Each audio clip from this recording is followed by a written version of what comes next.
Hello, I'm Brian Halverson, and I'm the pastor at St. John's Lutheran Church in Brookfield, Wisconsin. And I want to thank you for joining me in this Advent devotion. This year, during Advent, I'll be talking about our, well, some of our symbols that we use in Advent, the season in which we wait and expect the Lord to come. And as you can see, I have 4 candles in front of me, and these are Advent candles in an Advent wreath. And each year, we light 1 candle per Sunday. Now, candlelight is so beautiful. It's a symbol in and of itself. It symbolizes for us the light of Christ that is in all of us.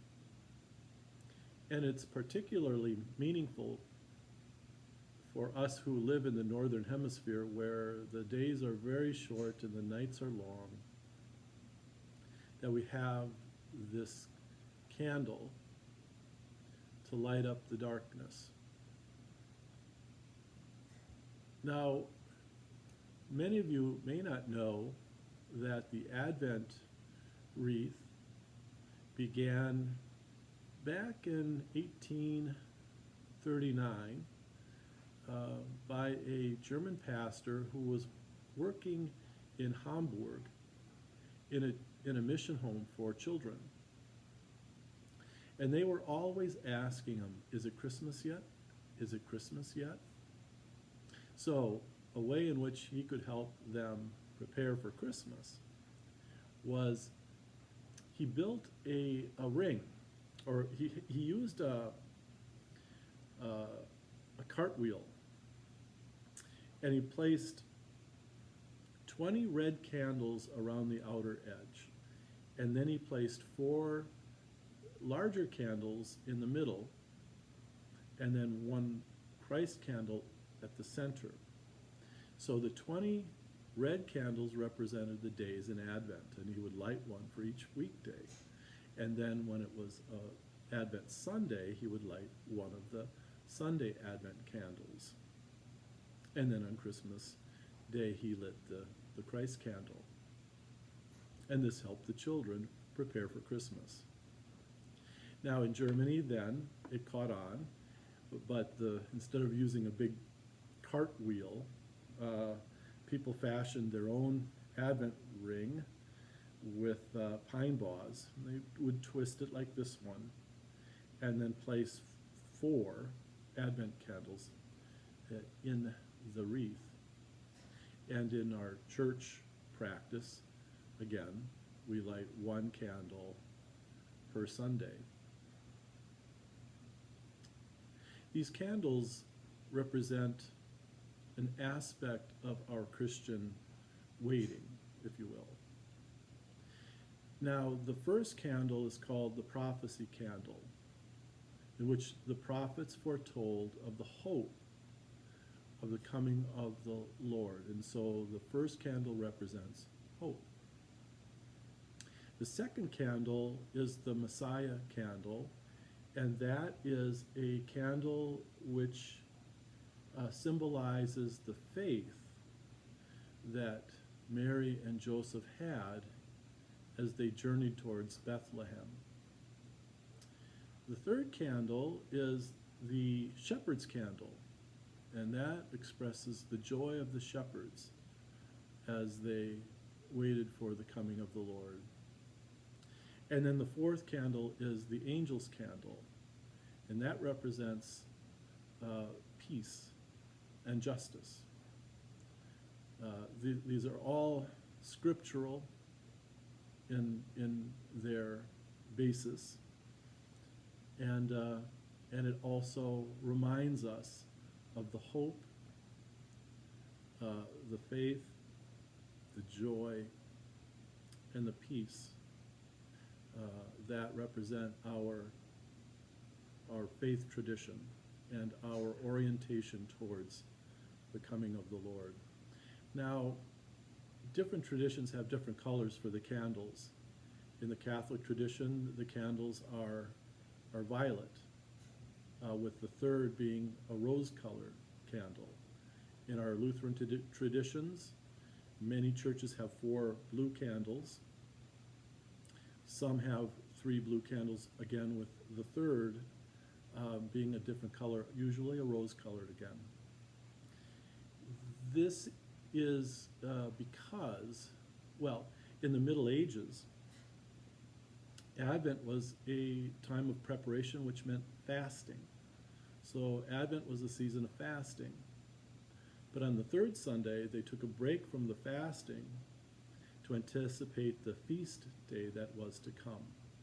And so I believe it's called Gaudete Sunday, in which the joy of Christ is manifested in the feasting, the anticipatory feast of the coming of the Lord. Again, candles represent the light of Christ, and oftentimes there will be a large white candle in the center of the wreath. That will be the Christ candle, and so it's the culmination of our waiting. When I was a student pastor in the Church of Sweden, the first of Advent was a huge Sunday for the people there. And one of the most striking scenes in my mind was when I saw in the evening of that first Sunday, people bringing candles out to the cemeteries to put it on the graves of their loved ones. And so at about 6 or 7 o'clock in the evening, and it's dark there in Sweden in the winter, and it's dark most of the day and night, I remember just seeing the cemetery awashed with candlelight. And it was their way of not only commemorating the loved ones that had passed and remembering them, being connected with them, but for me, seeing that cemetery filled with light, candlelight, was one of the most moving experiences in my pastoral life. It represented for us Christians that death is swallowed up in life. Death is swallowed up in the victory of Christ. That not even in this cemetery, this graveyard, can the light of Christ be extinguished. In fact, it is proclaimed, symbolically, of course, by the candles that the loved ones brought to their graves, to their loved ones' graves. So Advent, for most people, is more, well, it's become so commercial, right after Thanksgiving. Man, it's the Christmas season, and let's start buying. But for us in the church, it is so much more than that. It's almost the opposite, in which we remember the fasting or the spiritual discipline of denying ourselves in order to truly focus on the true meaning of the Christ event that is coming. So that's it for the Advent candle. And next week, I will have another symbol, or Advent symbol, to talk about. So I hope that you are all being safe and that you are all preparing in your own ways for this most sacred event that is to come. Thank you.